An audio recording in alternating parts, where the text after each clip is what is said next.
శ్రీ గురుభ్యో నమ. అందరికీ నమస్కారం. ఇది మరుగుమందులో రెండు విధాలుగా ఉంటుందండి. ఇది మొదటిగా అవుపడిది మనకు పసరండి.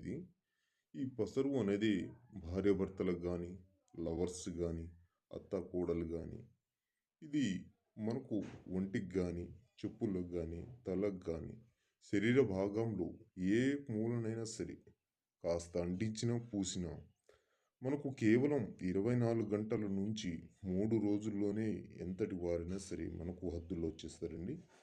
ఇది మంచి కోసమే యూజ్ చేయండి, చెడుకు మాత్రం యూజ్ చేయవద్దు. ఇది రెండోది వచ్చేసి మనకు పౌడర్ అండి. ఈ పౌడర్ అనేది మనకు తినే తాగే దాంట్లో పెట్టేదండి. అంటే రోజువారీ తినే ఆహారంలో కానీ, తాగే ఆహారంలో కానీ ఇది కాస్త కలిపేసి పెట్టిన మనకు కేవలం 24 గంటలు మనకు రిజల్ట్ వస్తుందండి. కొత్తగా మా ఛానల్ చూస్తున్న వారైతే సబ్స్క్రైబ్ చేయండి.